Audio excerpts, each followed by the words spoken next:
بھی نہیں آیا تو ایسا نہیں کہ دو بچے کمزور ہیں، نہیں، میں ان دو بچوں کی صلاحیتوں کی تعیین کرنے میں پیچھے ہوں، میرے اندر کمی ہے، مجھے اس بچے کے اندر کچھ لانا ہے تبدیل۔ آج لوگ یہ تو کہہ رہے ہیں کہ اب مجھے یہ بتائیے بچے تو مرتد ہو رہے ہیں، کس کی ذمہ داری ہے؟ بچوں کے ذہن کو دیندار بنانا کس کی ذمہ داری تھی؟ ہماری تو ذمہ داری تھی۔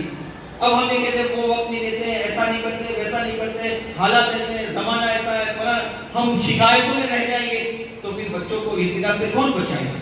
کچھ بھی ہو، مجھے بچوں کے ذہن کو دیندار بنانا ہے، اگر نہیں بن رہا ہے تو مجھ سے کہاں کمی ہو رہی ہے، میں روزانہ روؤں گا، روزانہ اللہ سے مانگوں گا تو اللہ کوئی نہ کوئی طریقہ دے گا۔ تو من تواضع للہ رفعہ اللہ کا مطلب سمجھ آیا حضرت؟ کہ ہم بچے کو یہ کہتے ہیں کہ تو کمزور ہے، اس سے بہتر ہم اپنی تدریس کی کمزوری کا اعتراف کریں۔ بچے کی بچہ تو آیا ہی ہے بننے کے لیے، سنورنے کے لیے، اور ہم یہ کہہ رہے کچا مان لیں تو بھائی کچا ہی تو آئے گا کپڑا، اب تو سینا ہے، ٹھیک ہے میری بات سمجھائیں؟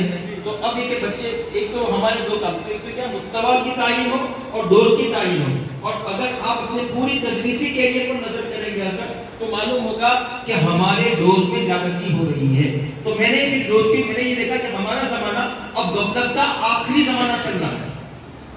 وہ زمانہ کیا ہے؟ اقترب للناس حسابهم وهم فی غفلت بھی کہا، معرض بھی کہا۔ اقترب جیسے جیسے حساب کا وقت قریب آئے گا غفلت بھی آخری انتہا کو ہوگی، اعراض بھی آخری انتہا کو ہوگا۔ ہم اس دور میں اب غفلت کے اور گناہ کے معصیت کے اسباب اور دوائی پچھلے زمانے میں نہیں تھے، وہ اس زمانے میں اتنے ہیں۔ اب بچے کا ذہن فارغ ہی نہیں ہے تو بہت ساری مشکلات کا ہمیں سامنا ہے۔ تو اب ہمیں اپنے طریقے تدریس پر نظر ثانی کرنی پڑے گی اور اپنے ڈوز کی تخفیف کرنی پڑے گی۔ آپ سمجھے؟ تو ڈوز میں یہ ہے، میں نے پورا آپ کو پھر بتاؤں کہ پوری آیت ہوتی ہے،